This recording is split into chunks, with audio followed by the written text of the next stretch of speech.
Class 10th के जितने भी मेरे प्यारे बच्चे 20 फरवरी को सामाजिक विज्ञान विषय का पेपर देंगे। आज के इस वीडियो में मैं लेकर के आ चुका हूं आपकी बोर्ड परीक्षा के लिए सामाजिक विज्ञान विषय का वायरल मॉडल पेपर। जी हाँ मेरे प्यारे बच्चों, यदि आप भी सामाजिक विज्ञान के पेपर में 70 में 65 प्लस भी लाना चाहते हैं तो ये आज का वीडियो आप लोग जरूर देख लीजिएगा। समय आपको 3 घंटे 15 मिनट का मिलेगा। नोट के अंतर्गत ध्यान दें, प्रारंभ के 15 मिनट परीक्षार्थियों को प्रश्न पत्र पढ़ने के लिए दिए जाएंगे। सामान्य निर्देश दिए गए हैं। पहला है सभी प्रश्न अनिवार्य हैं। जितने भी प्रश्न हैं सभी अनिवार्य हैं। इस प्रश्न पत्र के 2 खंड हैं, खंड आ और खंड बा। पेपर 2 खंडों में विभक्त रहेगा, खंड आ में और खंड बा में। क्लियर। खंड आ में 1 अंक के 20 बहुविकल्पी प्रश्न हैं जिनके उत्तर ओएमआर उत्तर पत्रक पर देने हैं। खंड आ के प्रत्येक प्रश्न का निर्देश पढ़कर केवल प्रदत्त ओएमआर उत्तर पत्रक पर ही उत्तर दीजिएगा। ओएमआर उत्तर पत्रक पर उत्तर देने के पश्चात उसको आप इस तरह से नहीं काटेंगे, ना ही इरेजर या व्हाइटनर का प्रयोग करेंगे। क्लियर। चलिए ध्यान दें, प्रश्न के अंक उसके सम्मुख अंकित हैं। कौन सा प्रश्न कितने अंक का है इसका भी विवरण देखने को मिलेगा। खंड बा में 50 अंक के वर्णनात्मक प्रश्न आएंगे और इस खंड में वर्णनात्मक फर्स्ट टाइप के तथा वर्णनात्मक सेकंड टाइप के 2 प्रकार के और मानचित्र से भी संबंधित 2 प्रश्न देखने को मिलेंगे। खंड बा में सभी प्रश्नों का उत्तर एक साथ ही करिएगा। प्रथम प्रश्न से आरंभ कीजिएगा और अंतिम प्रश्न तक करते जाइएगा। जो प्रश्न आपको नहीं आता है यानी जिस प्रश्न का उत्तर आपको नहीं पता है उस पर आप अपना कीमती समय बिल्कुल नष्ट नहीं करेंगे। क्लियर। और जो आपको मानचित्र मिलेगा उसे आप अपनी उत्तर पुस्तिका में अच्छी तरह से संलग्न कर देंगे, ये भी ध्यान देना है। चलिए खंड आ के उन प्रश्नों की ओर जो आपको 20 फरवरी के दिन सामाजिक विज्ञान के पेपर में देखने को मिलेंगे। चलिए ध्यान दें, निर्देश यहाँ पर भी दिया है। नीचे दिए गए प्रश्नों के प्रत्येक प्रश्न के 4 विकल्प दिए गए हैं। सही विकल्प चुनकर उसे ओएमआर उत्तर पत्रक पर चिन्हित करें। पहला प्रश्न है, यंग इटली सोसाइटी का लेखक कौन था? तो यंग इटली सोसाइटी का लेखक कौन था? यहाँ पर राइट आंसर क्या होगा मेरे प्यारे बच्चों? इस प्रश्न का उत्तर हो जाएगा सी वाला ऑप्शन, मेजनी। दूसरा है, नेपोलियन का संबंध किस देश से था? तो नेपोलियन का संबंध था जर्मनी देश से या फ्रांस से या इंग्लैंड से या इटली से। तो राइट आंसर होगा नेपोलियन का संबंध था फ्रांस से। करो या मरो का नारा किसका था? तो करो या मरो का नारा दिया था महात्मा गांधी जी ने और इन्होंने ये नारा दिया था भारत छोड़ो आंदोलन के दौरान। तो आपने इस प्रश्न का आंसर क्लियर समझ लिया होगा। भारत छोड़ो आंदोलन जब चलाया गया तब महात्मा गांधी जी ने डू और डाई यानी करो या मरो का नारा दिया था। चलिए अगला प्रश्न है, सविनय अवज्ञा आंदोलन कब चलाया गया? तो सविनय अवज्ञा आंदोलन कब चलाया गया था? इस प्रश्न का उत्तर क्या होगा? सन 1923 ईस्वी में। अगला प्रश्न है, 1929 में आर्थिक महामंदी का मुख्य कारण क्या था? तो 1929 में जो आर्थिक महामंदी आई थी उसका मुख्य कारण था कृषि क्षेत्र में अधिक उत्पादन। यहाँ पर सी वाला ऑप्शन सही होगा। चलिए प्रश्न संख्या 6 है, प्रांतीय प्रशासन का संचालन कौन करता है? तो प्रांतीय प्रशासन का संचालन करता है कौन? यहाँ पर प्रांत का अर्थ क्या होता है? राज्य। और राज्य का संचालन कौन करता है? राज्यपाल करता है।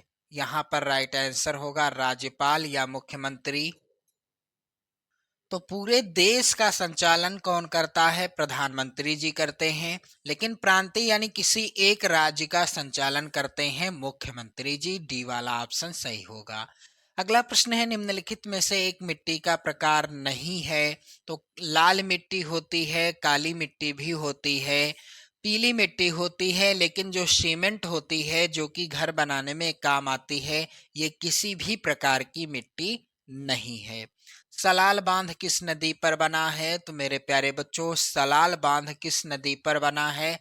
इसका राइट आंसर होगा चिनाब, बी वाला ऑप्शन सही होगा। कपास की खेती के लिए कौन सी मृदा उपयुक्त है, ये प्रश्न है और इसका उत्तर क्या होगा? कपास का अर्थ होता है, और सॉरी, कपास में पहला जो पेन है, पहला जो अक्षर है का है, और का से काली मिट्टी भी होता है। तो काली मिट्टी में कपास सबसे अच्छी मात्रा में उत्पादित की जाती है। प्रोजेक्ट टाइगर किस वर्ष प्रारंभ किया गया? तो ये प्रारंभ किया गया था मेरे प्यारे बच्चों 1973 में।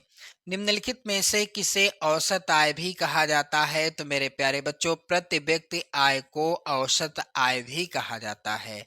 अगला प्रश्न है, कौन सा क्षेत्रक सबसे अधिक रोजगार देता है? तो इनमें से प्राथमिक क्षेत्रक सबसे अधिक रोजगार देता है।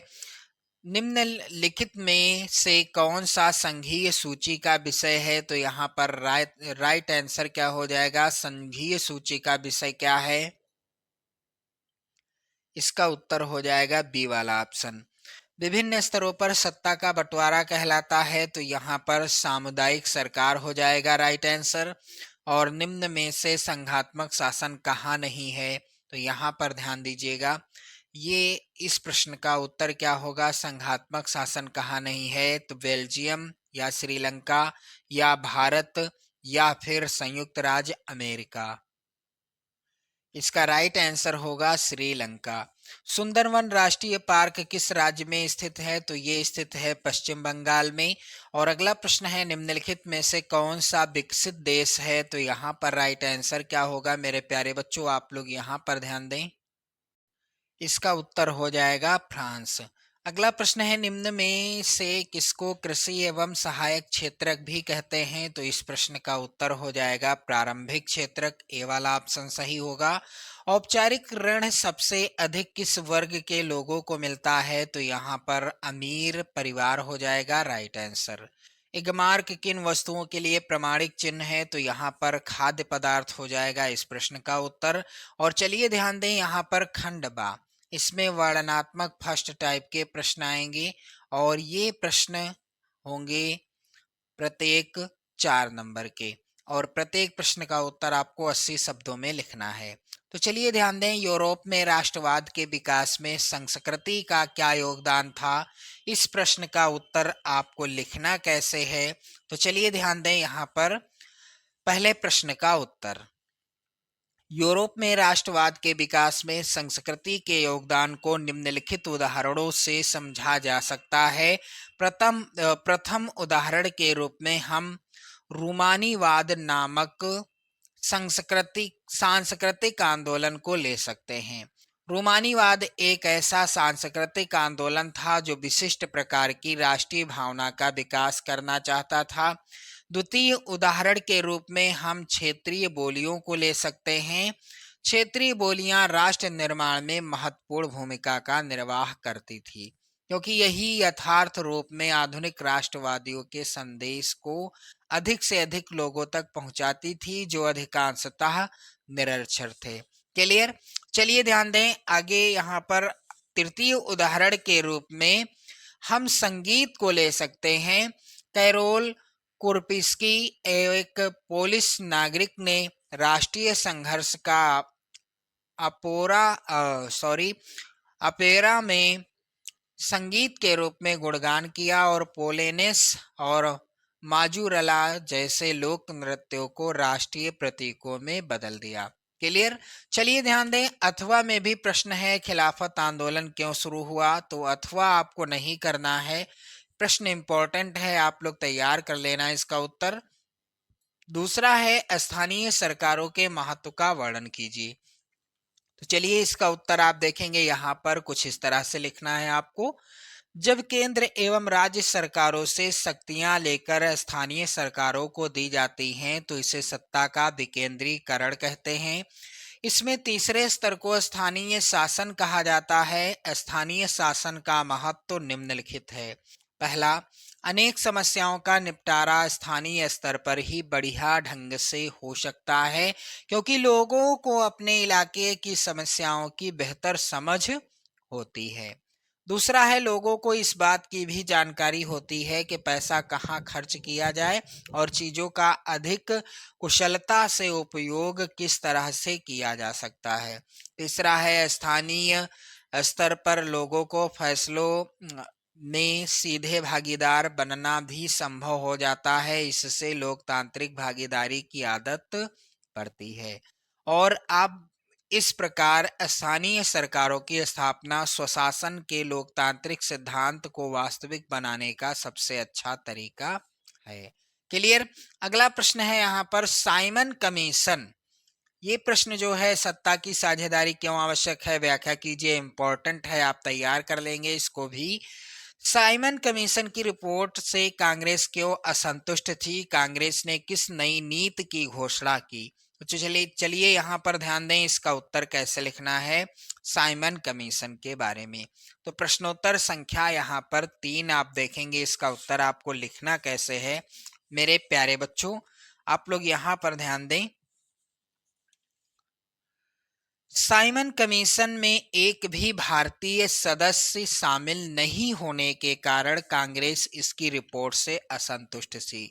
साइमन कमीशन में जो सदस्य थे सभी अंग्रेज थे, कोई भी भारतीय नहीं था। कांग्रेस ने पूर्ण स्वराज की नई नीति की घोषणा की। दिसंबर 1929 में जवाहरलाल नेहरू की अध्यक्षता में कांग्रेस के लाहौर अधिवेशन में पूर्ण स्वराज की मांग को औपचारिक रूप से मान लिया गया तथा तय किया गया कि 26 जनवरी 1930 को स्वतंत्रता दिवस के रूप में मनाया जाएगा और उस दिन लोग पूर्ण स्वराज के लिए संघर्ष की शपथ लेंगे। क्लियर। अगला प्रश्न यहाँ पर है कोपरा पर संक्षिप्त टिप्पणी लिखिए। 4 नंबर का ये प्रश्न भी है और ये 3 में अथवा जो है खनिज के संरक्षण की विवेचना कीजिए, ये प्रश्न भी इंपॉर्टेंट है। चलिए ध्यान दें, कोपरा पर संक्षिप्त टिप्पणी, तो आप कैसे इसका उत्तर लिखेंगे आप लोग ध्यान दें। सन 1986 में भारत सरकार द्वारा उपभोक्ताओं को शोषण से बचाने के लिए एक बड़ा कदम उठाया गया। सन 1986 में उपभोक्ता सुरक्षा अधिनियम 1986 बनाया गया जो कोपरा के नाम से प्रसिद्ध है। इस अधिनियम के द्वारा उपभोक्ताओं के अधिकारों के संरक्षण के लिए कई कदम उठाए गए। उदाहरण के लिए राष्ट्रीय, राज्य और जिला स्तर पर 3 स्तरीय उपभोक्ता अदालतों का निर्माण किया गया। राष्ट्रीय स्तर पर इसे राष्ट्रीय उपभोक्ता अदालत कहते हैं, राज्य स्तर पर इसे राज्य आयोग तथा जिला स्तर पर इसे जिला मंच कहा जाता है। क्लियर। ये हो गया इस प्रश्न का उत्तर। इसके बाद आप देखेंगे जो चौथा प्रश्न है अथवा वाला, ये भी इम्पोर्टेंट है। वैश्वीकरण से आप क्या समझते हैं अपने शब्दों में लिखिए। तो चलिए इसके बाद आप देखेंगे सेकंड टाइप के जो प्रश्न हैं 150 शब्दों में, जिनका उत्तर आपको करना है और ये सभी प्रश्न 20 फरवरी को बिल्कुल छपेंगे, आप लोग जान लीजिए। तो चलिए प्रश्न संख्या 5 है, महामंदी का क्या आशय है। सबसे ज्यादा इंपॉर्टेंट प्रश्न यही है, महामंदी का क्या आशय है, इसके मुख्य 2 कारण बताइए और इसके 2 प्रभाव भी लिखिए। तो चलिए ध्यान दें, इस प्रश्न का उत्तर क्या होने वाला है, किस तरह से आपको इस प्रश्न का उत्तर लिखना है। यहां पर ध्यान दीजिएगा। प्रश्नोत्तर संख्या 5, आर्थिक महामंदी का प्रारंभ 1929 में हुआ और यह संकट 30 के दशक तक बना रहा। इस दौरान दुनिया के अधिकतर हिस्सों के उत्पादन, रोजगार, आय और व्यापार में भयानक गिरावट दर्ज की गई। इस महामंदी के प्रमुख कारण निम्नलिखित थे। पहला, कृषि क्षेत्र में अति उत्पादन की समस्या बनी हुई थी। कृषि उत्पादों की गिरती कीमतों के कारण बढ़ाने के लिए किसान उत्पादन बढ़ाने के लिए प्रयास करने लगे ताकि कम कीमत पर ही सही लेकिन ज्यादा पैदावारी करके वह अपना आय स्तर बनाए रख सकें। इससे बाजार में कृषि उत्पादों की आमद और भी बढ़ गई। कीमतें गिरी, खरीदारी के अभाव में कृषि उपज पड़ी पड़ी सड़ने लगी।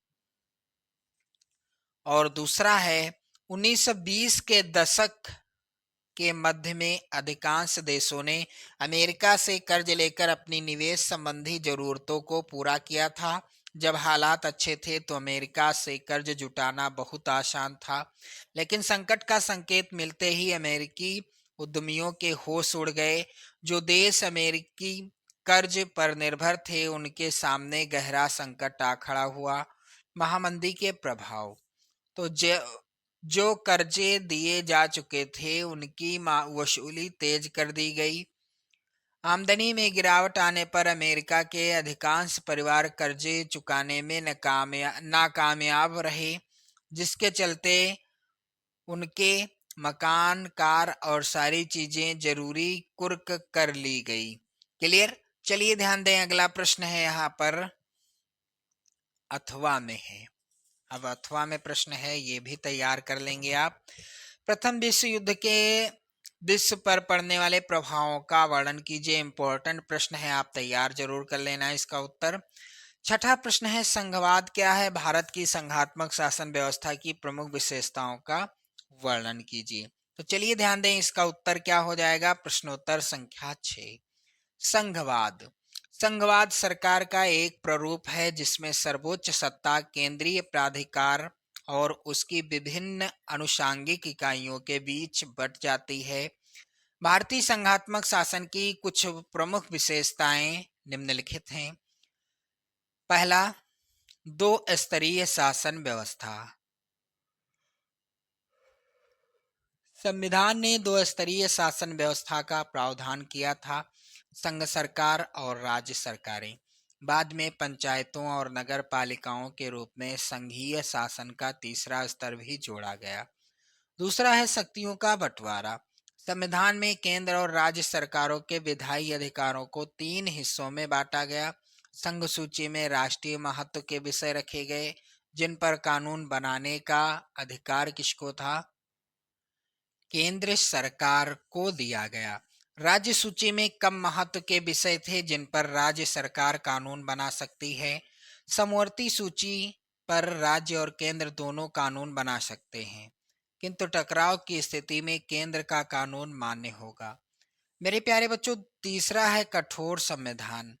हमारे संविधान में केंद्र व राज्य के बीच सत्ता का बंटवारा लिखित रूप से किया गया है। इसमें परिवर्तन करना आसान नहीं है। इसके लिए संसद के दोनों सदनों में 2/3 बहुमत से प्रस्ताव पास करके कम से कम आधे राज्यों की विधानसभाओं से उसे मंजूर कराया जाता है।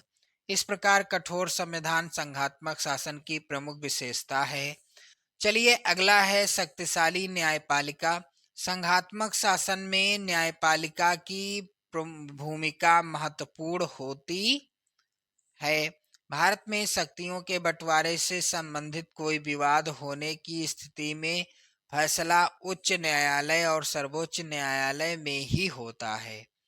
अगला है यहाँ पर, आप लोग ध्यान दीजिएगा, वित्तीय स्वायत्तता। सरकार चलाने और अपनी जिम्मेदारियों को निभाने के लिए केंद्र और राज्य सरकारों को कर लगाने, राजस्व उगाहने और संसाधन जमा करने का अधिकार है। राज्य सरकारों को वित्तीय स्वायत्तता प्राप्त है। अगला है एकीकृत न्यायपालिका। भारत में संघात्मक शासन के कारण केंद्र और राज्य सरकारों की अलग अलग कार्यपालिका और व्यवस्थापिका है, किंतु न्यायपालिका दोनों के लिए एक ही है। ऐसा इसलिए किया गया है जिससे केंद्र व राज्यों के झगड़ों का निपटारा किया जा सके। अगला है राज्यों के अपने संविधान नहीं है। भारतीय संघ के सारे राज्यों को बराबर अधिकार नहीं है। भारत के राज्यों के अपने संविधान नहीं है। अगला है एकीकृत संघवाद। भारतीय संघात्मक शासन अन्य देशों के शासन से भिन्न है। भारत में 2 प्रकार की सरकारें होते हुए भी केंद्र को शक्तिशाली बनाया गया, केंद्र को अधिकार दिए गए हैं। इसलिए भारतीय संघ को केंद्रीकृत या एकीकृत संघवाद कहा जाता है। चलिए ध्यान दें, यहाँ पर अगला प्रश्न जो है, जो कि इस प्रकार से है, प्रश्न संख्या 7, मृदा अपरदन का क्या महत्व है या क्या अभिप्राय है? इस समस्या के समाधान हेतु कोई 4 उपाय समझाइए। 6 नंबर का प्रत्येक प्रश्न आएगा और इसका भी उत्तर आप लोग समझ लीजिए।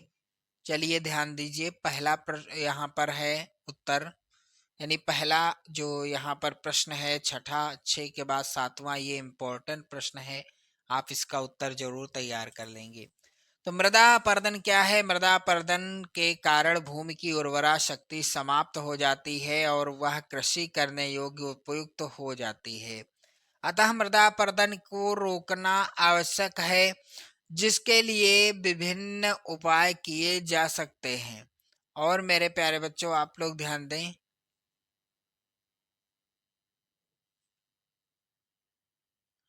पहला उपाय है मेखला बनाकर। पेड़ों को कतारों में लगाकर रक्षक मेखला बनाना भी पवनों की गति को कम करता है। इन रक्षक पट्टियों का पश्चिमी भारत में रेत के टीलों के स्थायीकरण में महत्वपूर्ण योगदान रहा है। बांध का निर्माण करके, नदियों पर बांध बनाकर जल के वेग को कम करके मृदा अपरदन को रोका जा सकता है। पशुचारण पर प्रतिबंधित करना, तो यहाँ पर ध्यान दीजिएगा, पशुचारण पर प्रतिबंध लगाकर कृषि कार्य प्रणाली में सुधार और करके भी मृदा अपरदन को नियंत्रित किया जा सकता है। अगला है वृक्षारोपण के द्वारा। तो वृक्षारोपण या काफी मात्रा में पेड़ लगाने से मृदा अपरदन की प्रक्रिया रोकी जा सकती है। पेड़ों का बंजर भूमि तथा पहाड़ी ढालों पर लगाना अधिक लाभदायक सिद्ध होता है। इस ढंग से वायु अपरदन को भी रोका जा सकता है। क्लियर? चलिए ध्यान दें, ये जो प्रश्न हैं सभी इंपॉर्टेंट हैं। अगला प्रश्न यहाँ पर है, अथवा में भारत में विभिन्न समुदायों ने किस प्रकार वनों और वन्य जीवन संरक्षण और रक्षण में योगदान किया है। अगला है प्रश्न, विकसित देशों के किसी या किन्हीं 3 प्रमुख विशेषताओं का वर्णन कीजिए। तो यहाँ पर ध्यान दें, इसका उत्तर आपको लिखना है। और कैसे लिखेंगे आप लोग इस प्रश्न का उत्तर? चलिए ध्यान दें, प्रश्नोत्तर संख्या 8। जिन देशों ने प्राकृतिक संसाधनों तथा तकनीकी ज्ञान के बल पर पर्याप्त आर्थिक विकास कर लिया है, वह विकसित देश कहलाते हैं। उदाहरणार्थ ब्रिटेन, संयुक्त राज्य अमेरिका, जापान व जर्मनी। विकसित देशों के 3 प्रमुख विशेषताएं हैं। पहला है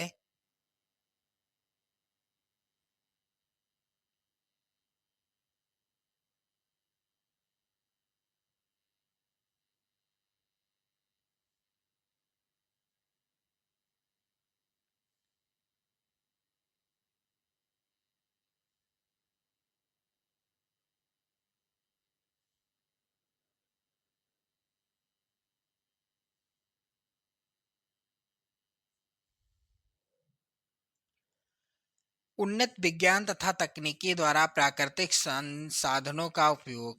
तो प्राकृतिक संसाधन किसी भी देश के आर्थिक विकास की आधारशिला होते हैं। पर्याप्त प्राकृतिक संसाधन देश के आर्थिक विकास की कुंजी हैं। त्रियुगत से विकास हुआ है। तीसरा है अत्यधिक विकसित यातायात एवं संचार व्यवस्था। विकसित देशों में यातायात एवं संचार व्यवस्था का विकास उच्च स्तर पर कर लिया गया है। इन देशों में सड़क तथा बृहत रेल पथों का जाल बिछा है। ट्रांस साइबेरियन रेल मार्ग,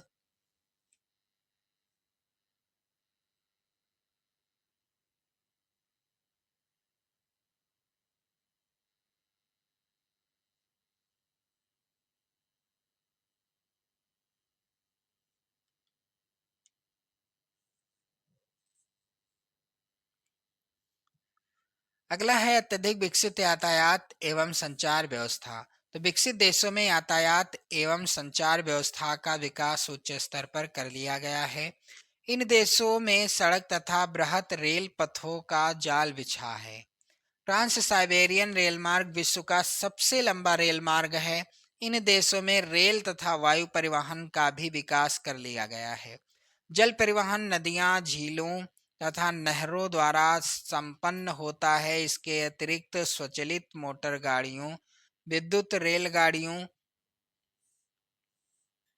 पनडुब्बियों, आधुनिक जलयानों तथा तीव्रगामी हवाई जहाजों ने भी इन देशों को एक दूसरे के निकट ला दिया है।